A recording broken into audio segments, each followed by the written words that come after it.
Bab 989-992, Song Wen buru-buru melangkah maju, memegang tangan Li Fugui dengan penuh semangat, dan berkata dengan ekspresi bersalah di wajahnya, "Tuan Li, saya benar-benar minta maaf. Saya tidak dapat melihat Taisan. Saya salah. Saya benar-benar salah kali ini. Nah, dalam hal ini, Anda mengizinkan saya menjadi pengemudinya, bukan? Tidak masalah, ini bukan mobil mewah. Apa pendapat Anda tentang Hummer saat ini?" Song Wen benar-benar memahami kekuatan Li Fugui. Belum lagi, hanya dari segi aset pribadi, Song Wen hampir pingsan setelah mendengarnya. Uang di tangannya, yang diletakkan di depan Li Fugui, tidak lebih dari sehelai rambut di kakinya. Memikirkan apa yang dia katakan tadi di depan Li Fugui, Song Wen berharap dia bisa membunuhnya saja. Tapi kemudian dia memikirkannya, dan dia merasa karena dia bisa mengenal orang bangsawan seperti Li Fugui, jika dia mati dalam tabrakan langsung, bukankah itu berarti niat baik Xiao Rongrong akan sia-sia? Menurut Xiao Rongrong, selama Li Fugui menandatangani kontrak dengannya, dia dijamin mendapat penghasilan ratusan juta setahun dalam waktu kurang dari setengah tahun.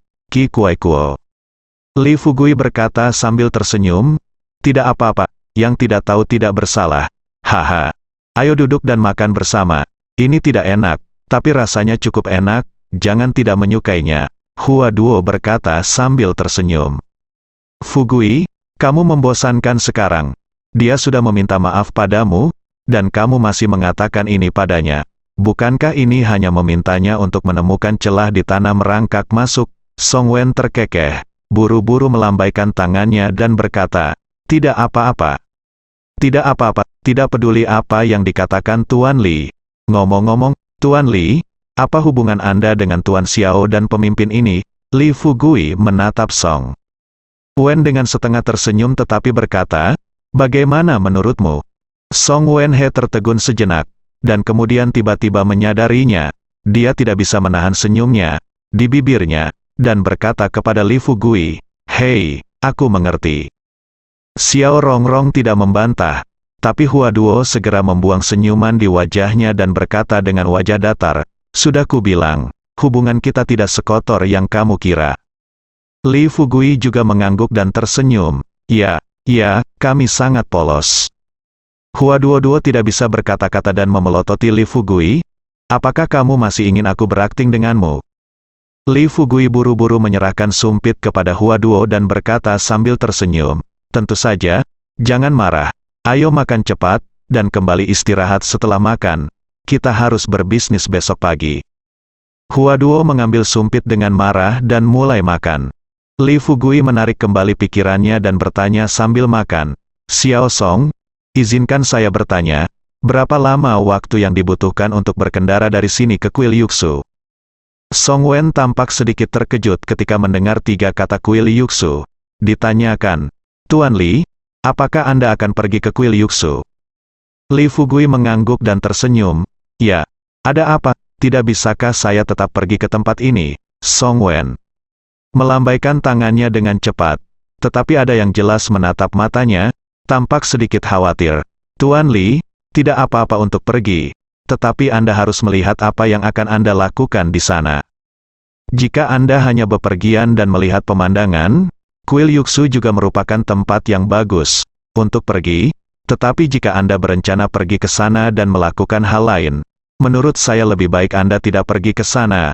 Saya mendengar orang mengatakan itu tempat yang sangat berbahaya." Li Fugui tahu apakah itu berbahaya atau tidak. Oleh karena itu, ketika dihadapkan pada bujukan Song Wen, dia hanya tersenyum ringan dan berkata tidak setuju. "Tidak apa-apa, apa yang harus saya tanyakan? Katakan saja apa yang Anda katakan. Anda tidak perlu mengkhawatirkan hal-hal lain untuk saya." Song Wen mendengarkan. "Baiklah, saya tidak banyak bicara lagi, hanya pertanyaan yang diajukan oleh Li Fugui. Meski jaraknya tidak jauh, namun ada ruas jalan pegunungan di tengahnya yang sulit untuk dilalui.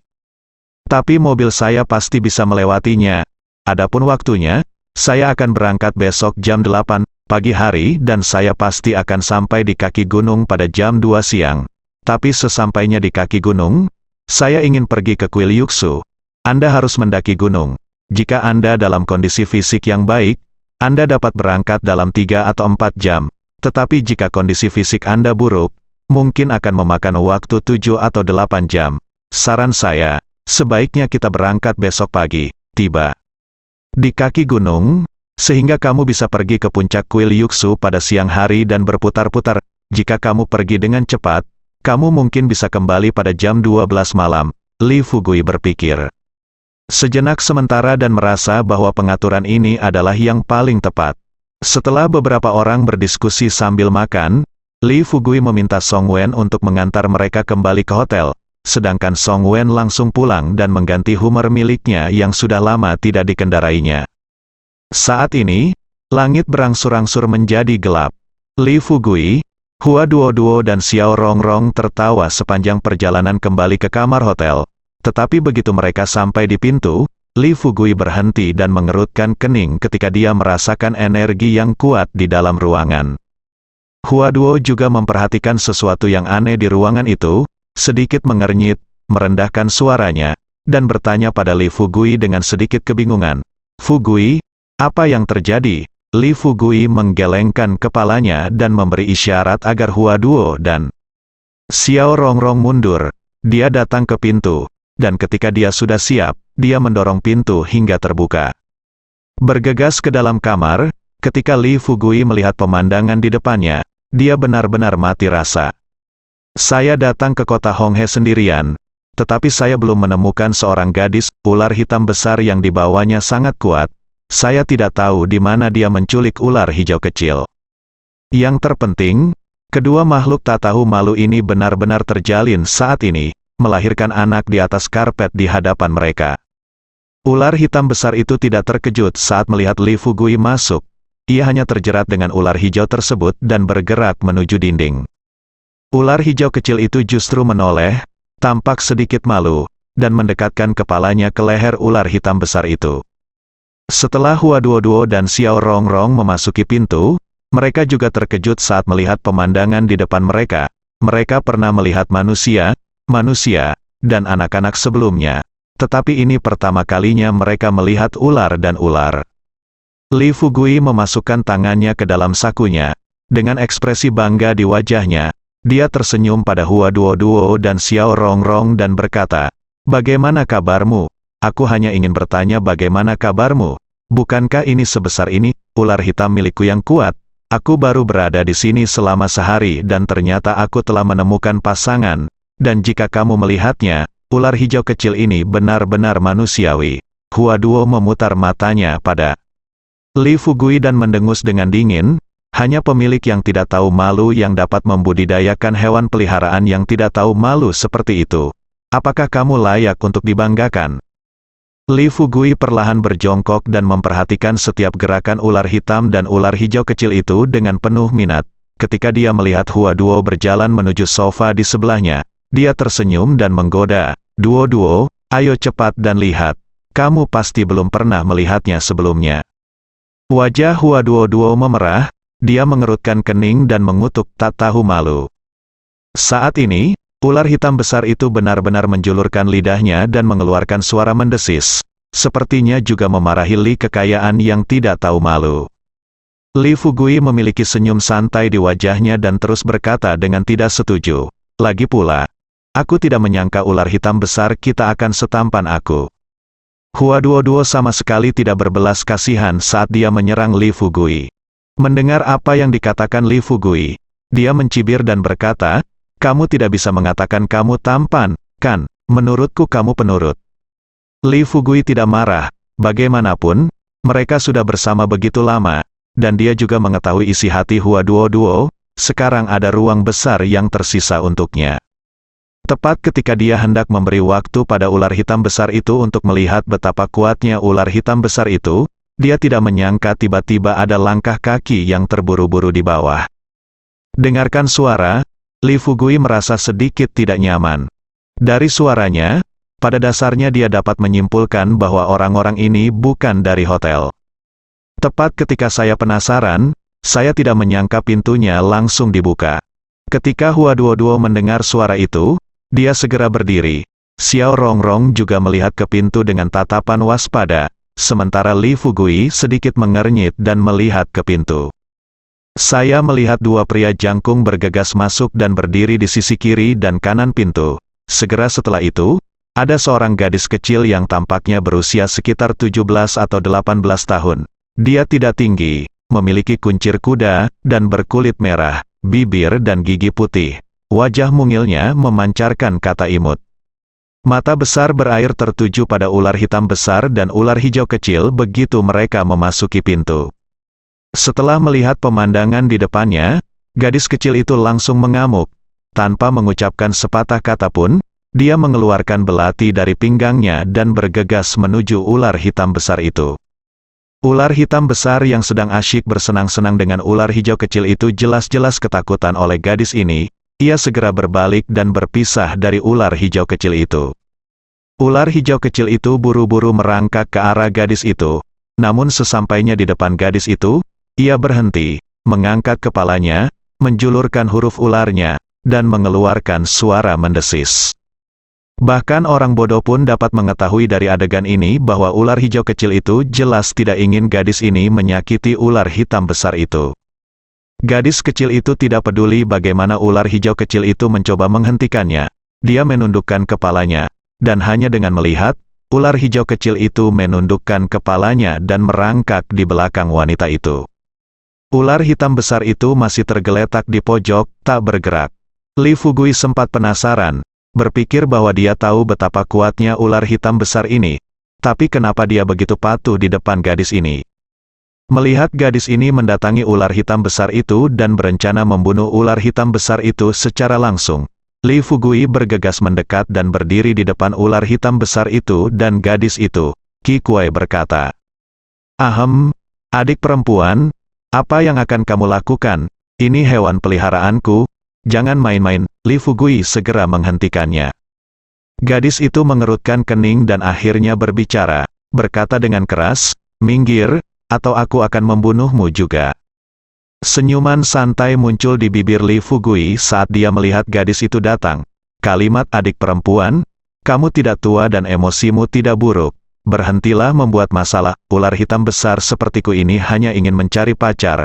Karena aku sudah baik dengan hewan peliharaanmu, jangan putuskan mereka. Hua Duo hampir pingsan. Dia berpikir dalam hati bahwa hanya orang yang tidak tahu malu seperti Li Fugui di dunia ini yang bisa mengucapkan kata-kata keji seperti itu. Jelas sekali ular hitam besar itulah yang memancing ular hijau itu ke kamar hotel untuk bermain-main tanpa persetujuan pemiliknya. Sekarang mendengarkan Li Fugui, sepertinya memang seharusnya begitu. Memang benar bahwa burung-burung yang mempunyai bulu yang sama berkumpul bersama dan manusia berkumpul bersama. Gadis kecil itu menunjukkan dua gigi harimau kecil yang runcing. Matanya berdarah karena kebencian, dan dia memarahi Li Fugui. Dasar bajingan bau, minggirlah dari bibiku. Li Fugui menunjukkan senyum kejam di wajahnya, mengguncang-guncangnya kepala dan berkata, "Tidak." Gadis kecil itu bahkan tidak memikirkannya. Dia langsung mengedarkan vitalitas di tubuhnya. Dengan gerakan cepat, dia melambaikan belati di tangannya dan menusuk dada Li Fugui. Li Fugui terkejut. Apa yang tidak dia duga adalah bahwa gadis di depannya itu belum terlalu tua. Dilihat dari keahliannya, dia sudah menjadi master di tahap tengah dari bawaan. Untuk mengetahui, dalam keadaan normal, mereka yang bisa mencapai ketinggian seperti itu di usia segitu bukanlah orang biasa. Misalnya, Hua Duo jauh lebih tua dari gadis di depannya, tetapi kekuatannya masih sebesar master bawaan tahap awal. Tahukah Anda, Hua Duo adalah seorang master yang telah bermain di game ke-6 selama beberapa tahun. Pada game ke-6, tidak hanya persediaan ramuan dan cairan spiritual yang cukup, namun yang terpenting juga ada yang memberikan bimbingan ketika latihan menemui hambatan.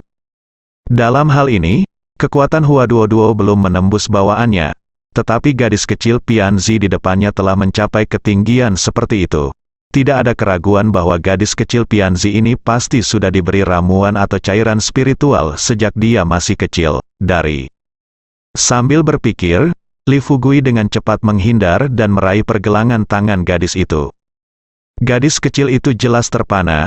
Dia mungkin tidak menyangka kalau gangster tampan dan bau di depannya itu benar-benar bisa menahan serangannya. Lepaskan, tegur gadis kecil itu dengan nada memerintah. Dua pria kuat di pintu melihat ini dan bergegas mendekat. Sebelum kedua orang ini dapat mengambil tindakan, gadis kecil yang telah menyadari kekuatan mendalam Li Fugui berkata, "Kamu bukan tandingannya, mundurlah." Kedua orang itu memasang ekspresi panik di wajah mereka, dan salah satu pria menjadi pucat. Dia buru-buru berteriak kepada Li Fugui, "Jangan sakiti nona kami." Li Fugui berkata sambil tersenyum, "Kamu sedikit tidak masuk akal. Tidakkah kamu melihat bahwa dia ingin menyakitiku sekarang? Belati yang bersinar itu itu ditusuk langsung ke jantungku. Jika ditusuk, apakah menurutmu aku bisa selamat?" Sebelum kedua pria itu dapat berbicara, gadis kecil itu sekali lagi berteriak dengan nada memerintah, "Keluar, saya di sini hari ini. Mari kita lihat apa yang berani dia lakukan padaku." Meskipun kedua pria itu mengkhawatirkan keselamatan gadis kecil itu, mereka harus mematuhi perintah. Setelah mereka berdua keluar dari pintu, gadis kecil itu mengangkat kepalanya, menatap Li Fugui dengan mata besarnya, cemberut dan berkata, "Kamu bajingan, aku katakan lagi, lepaskan aku segera, atau aku akan membunuh seluruh keluargamu." Li Fugui tidak takut, dia tertawa kecil, meraih pergelangan tangan gadis kecil itu, menariknya ke sofa di ruang tamu dan berkata sambil tersenyum, "Jangan seperti ini, kamu benar-benar harus mengubah emosimu. Sekarang, tapi dalam masyarakat yang beradab, lihatlah dirimu. Kamu memegang pedang dan senjata sebelum kamu dewasa. Akan mudah bagimu untuk tidak menemukan pacar di masa depan." Huaduo tidak tahan lagi. Dia berkata kepada Li Fugui dari samping, "Li Fugui, sudah cukup, kamu bukan orang tua seseorang, mengapa kamu begitu peduli?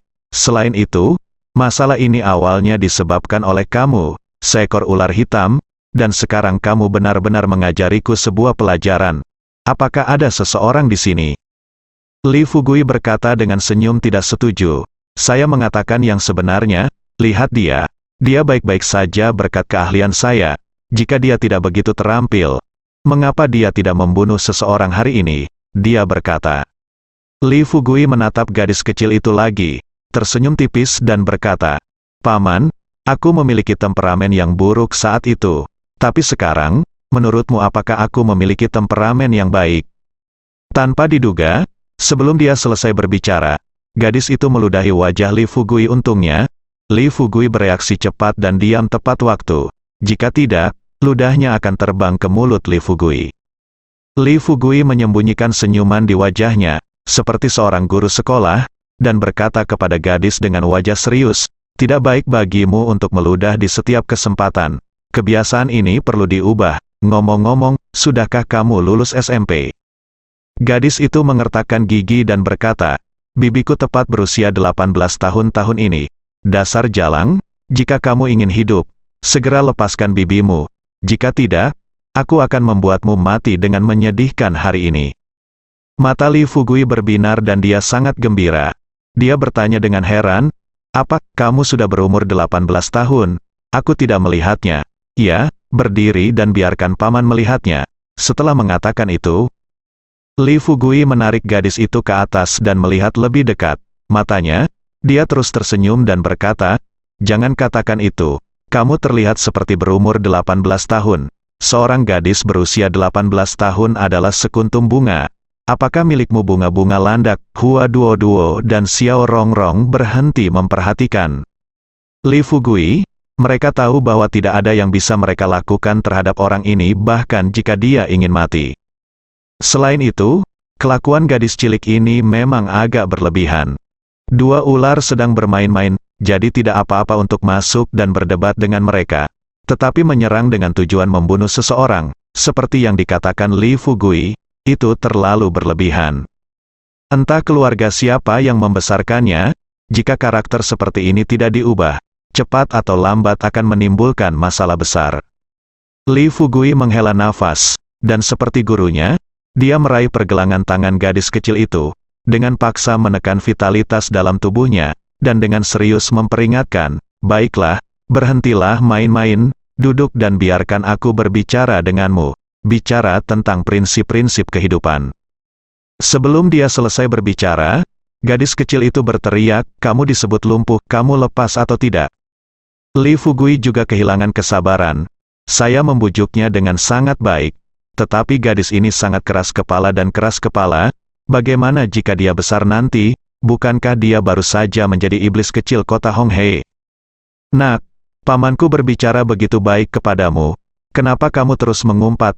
Aku akan memberimu kesempatan lagi. Segera minta maaf padaku atas perkataan dan perbuatanmu tadi. Atau aku akan memukulmu. Gadis kecil itu memberi Li Fugui. Dia memutar matanya dan berkata dengan jijik, pukul aku. Apakah kamu mencoba menyentuhku hari ini? Apakah kamu berani menyentuh sehelai rambut pun di kepalaku? Apakah kamu percaya bibiku membakar hotel kumuh ini dan mengkremasimu di sini? Li Fugui tertawa santai dan berkata, hei, apa-apaan ini? Beberapa orang dulunya lebih sombong darimu, tapi sekarang mereka menjadi sangat patuh. Bagaimana kamu bisa melakukan ini? Saya akan bertanya padamu untuk terakhir kalinya, maukah kamu minta maaf padaku atau tidak? Sebelum gadis itu dapat berbicara, Hua Duo segera memasang ekspresi marah dan bertanya dengan dingin, Li Fugui, menurutmu siapa beberapa orang itu? Li Fugui dengan santai tersenyum dan berkata, Duo, aku tidak, jangan katakan apapun tentangmu. Ya, kamu selalu baik. Hua Duo tidak repot-repot berdebat dengan Li Fugui. Ketika dia berbalik, dia berkata kepada Li Fugui, itu saja, jangan menimbulkan masalah yang tidak perlu lagi. Li Fugui melambaikan tangannya. Berkata, jangan khawatir, saya juga punya niat baik. Selain itu, kalian berdua, beritahu saya, jika Anda tidak mendidik seorang gadis kecil dalam film seperti ini, ketika Anda besar nanti, kamu tidak akan bisa menjadi mabing yang lain. Untuk menghindari hal ini, jika hal seperti ini terjadi, sebaiknya kita hentikan saja dibuayannya. Gadis kecil itu masih penuh dengan rasa jijik.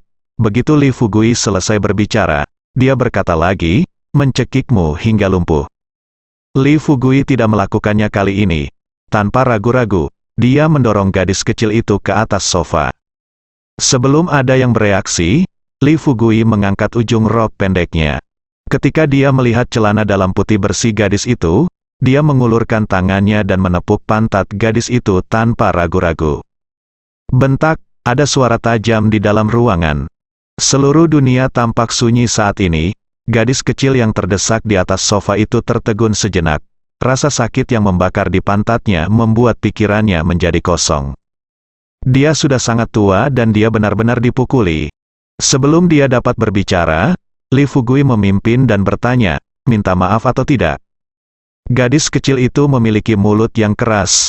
Setelah bereaksi, dia mengumpat dengan marah, kamu lumpuh, kamu gangster bau, bibiku akan membunuhmu juga. Li Fugui menamparnya lagi, suaranya sangat keras. Dua pria kuat di depan pintu benar-benar tercengang. Wajah mereka pucat, dan melihat ekspresi mereka, sepertinya langit akan runtuh. Hua Duo juga terdiam beberapa saat, dan membujuk lagi, Li Fugui, bisakah kamu berhenti bersikap membosankan? Apakah menyenangkan menindas seorang gadis kecil? Xiao Rongrong tidak tahan lagi. Dan berbisik di sebelahnya, Kakak Li, lupakan saja.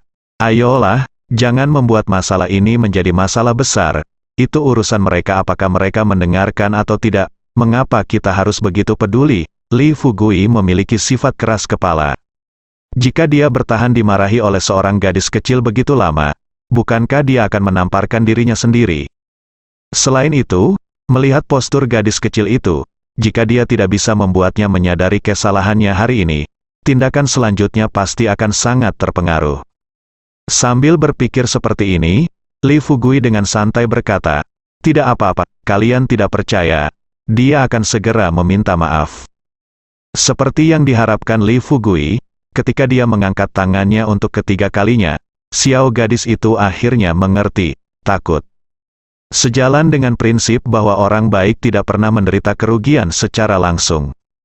Gadis kecil itu buru-buru tersedak dan berkata, oke, saya minta maaf, tapi setelah saya minta maaf, Anda harus melepaskan saya. Li Fugui mengangguk, dengan senyum senang di bibirnya, dan berkata kepada gadis kecil itu, oke, hari ini aku hanya membutuhkanmu, setelah kamu meminta maaf, aku akan melepaskanmu. Gadis kecil itu merasa bahwa dia telah menderita penghinaan terbesar dalam hidupnya. Dipaksa oleh kekuatan Li Fugui, dia menarik napas dalam-dalam, menekan amarah yang tak ada habisnya di dalam hatinya, dan mengucapkan kata demi kata, "Maafkan aku." Li Fugui melepaskannya begitu saja, dengan senyum ramah di wajahnya. "Bukankah itu yang diperlukan? Jika kamu tahu kesalahanmu, kamu bisa memperbaikinya.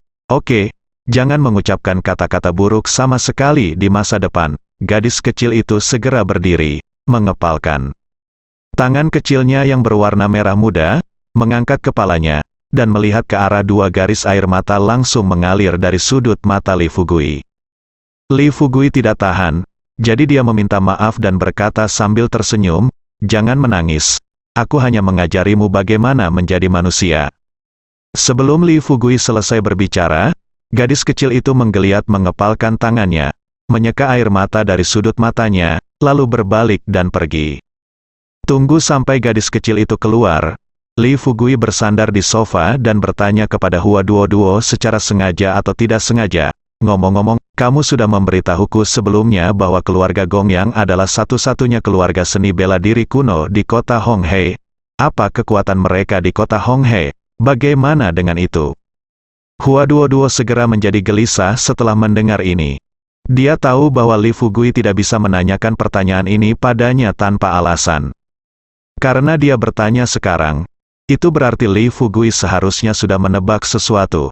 Dilihat dari penampilan gadis kecil tadi, Hua Duo berdiri dengan cepat, melebarkan matanya dan bertanya pada Li Fugui, "Tunggu, jangan katakan padaku, ini gadis." Sebelum dia bisa menyelesaikan kata-katanya, Hua Duo menamparkan keningnya sendiri, lalu berkata dengan menyesal, "Li Fugui, aku sepenuhnya yakin, kamu sudah menebak bahwa gadis ini adalah Gongyang. Dia anggota keluarga, kan?" Li Fugui berkata sambil tersenyum, "Bukankah kamu sudah memberitahuku sebelumnya bahwa di kota Honghe, hanya keluarga Gongyang yang memiliki prajurit kuno? Gadis kecil ini adalah master tahap tengah Xiantian. Dia seharusnya menjadi Gongyang. Apakah kamu dari rumah?" Hua Duo benar-benar terdiam. Dia tidak tahu apa yang dipikirkan Li Fugui di benaknya. Meskipun dia tahu bahwa keluarga Gongyang adalah satu-satunya keluarga seni bela diri kuno di kota Honghe, dia tidak mengetahui dengan baik kekuatan sebenarnya dari keluarga Gongyang. Memikirkan ekspresi mata gadis kecil itu ketika dia pergi tadi, Hua Duo segera mengeluarkan ponselnya dan menelepon rekan-rekannya di kota Honghe hanya untuk berjaga-jaga. Setelah bertanya dengan hati-hati, Hua Duo benar-benar bingung. Kakinya melunak dan dia duduk di sofa. Kemudian dia memandang Li Fugui dan berkata kata demi kata, "Li Fugui, kamu mendapat masalah besar kali ini." Li Fugui tampak tidak setuju dan berkata sambil tersenyum, "Masuk ke dalam masalah. Katakan padaku, berapa banyak masalah yang telah aku sebabkan?" Hua Duo mengerutkan kening dan berkata, "Apakah kamu tahu siapa gadis itu tadi?" Li Fugui berkata sambil tersenyum, "Mungkinkah itu wanita tertua dari keluarga Gongyang?" Hua Duo berkata dengan marah, "Dia adalah satu-satunya keturunan generasi ketiga dari keluarga Gongyang." Li Fugui sedikit mengernyit dan berkata, "Tidak mungkin, menurut Anda, keluarga Gongyang adalah satu-satunya keluarga seni bela diri kuno di kota Honghe. Keluarga, dalam hal ini, bukankah mereka seharusnya memiliki banyak ahli waris?" Hua Duo menggelengkan kepalanya dan berkata, "Saya bertanya kepada kolega saya tentang situasi spesifiknya, dan dia tidak begitu jelas. Tetapi yang pasti adalah ketika keluarga Gongyang mencapai generasi ketiga, hanya Gongyang Lina yang akan selamat." Untuk melanjutkan mitos tak terkalahkan, keluarga Gongyang menyediakan semua ramuan dan cairan yang dapat meningkatkan vitalitas kepada Gongyang Lina. Juga, tahukah kamu, seberapa kuat keluarga Gongyang? Anda mungkin tidak percaya, keluarga mereka secara langsung memiliki 80% sumber daya ramuan dan yuanxi di kota Honghe. Agar bisa menang di kota Honghe pada putaran ke-6 setelah mendapatkan ramuan dan sumber daya yuanxi, ketiga wakil direktur secara pribadi maju untuk bernegosiasi dengan keluarga Gongyang. Negosiasi tersebut berlangsung selama setengah bulan, dan akhirnya mereka memperoleh 20% sumber daya obat mujarab dan Yuanxi di kota Honghe. Selain itu, dia juga berjanji kepada keluarga Gongyang bahwa tidak masalah apa yang terjadi di kota Honghe, Biro ke-6 tidak akan ikut campur. Begitu mereka turun tangan, mereka tidak akan menyediakan sumber daya ini. Setelah mendengar ini, Li Fugui juga datang tertarik. Dia bertanya dengan rasa ingin tahu, apa yang Anda maksud dengan apa yang Anda katakan? Itu sepertinya kekuatan keluarga Gongyang lebih kuat dari game ke-6-mu. Huaduo menghela nafas, bukannya kekuatan keluarga mereka lebih kuat dari game ke-6. Kuncinya adalah pengaruh mereka di kota Honghe terlalu besar. Jika disentuh sama saja dengan memutus jalur kehidupan perekonomian kota Honghe. Anda pasti tahu bahwa kota Honghe adalah kota besar dengan jumlah penduduk 4 hingga 5 juta jiwa. Tidak berlebihan, di antara 4 hingga 5 juta jiwa ini orang, hampir 1 juta adalah karyawan perusahaan besar dan perusahaan di bawah keluarga Gongyang. Sepertiga sisanya juga bergantung pada keluarga Gongyang untuk mata pencaharian mereka. Anda berkata, dalam situasi ini, maaf, bagaimana kami bisa menyerang Gongyang keluarga? Selain itu, dia tidak melakukan sesuatu yang ilegal di sini. Dia hanya fokus menghasilkan uang. Bagaimana kita bisa punya alasan untuk menyerangnya? Li Fugui tiba-tiba teringat pada kuda yang baru saja mereka musnahkan. Sebagai satu-satunya kekuatan bawah tanah di kota Honghe, Li Fugui awalnya penasaran kenapa Ma Bing dan gengnya begitu miskin. Untuk bertahan hidup, mereka hanya bisa mengeluarkan uang 20 juta. Awalnya dia mengira hal itu disebabkan oleh kondisi geografis. Kota Honghe terletak di utara dan terbelakang secara ekonomi. Namun kini tampaknya situasi perekonomian kota Honghe tidak sesederhana yang ia kira. Saat Li Fugui memikirkannya, kata-kata Huaduo selanjutnya menegaskan hal ini. Fugui, tahukah kamu berapa banyak aset yang dimiliki keluarga Gongyang? Berbicara tentang uang keluarga mereka akan membuatmu takut setengah mati, kata Li Fugui kepada dia. Memberi Huaduo melihat dan memberi isyarat kepada Huaduo untuk terus berbicara. Huaduo mengucapkan kata demi kata, rekan saya baru saja mengatakan bahwa berdasarkan analisis jangka panjang mereka terhadap pendapatan dan pengeluaran keluarga Gongyang, properti keluarga Gongyang kemungkinan besar akan melebihi jumlah ini. Li Fugui melihat Huaduo mengulurkan sebuah dia menunjuk jarinya, jadi dia dengan santai berkata, 100 miliar. Huaduo menggelengkan kepalanya dan berkata, kamu menambahkan 0 di akhir. Li Fugui benar-benar terkejut kali ini, 1 triliun. Aset yang begitu besar, apalagi bagi orang awam, bahkan baginya pun merupakan angka yang sangat besar.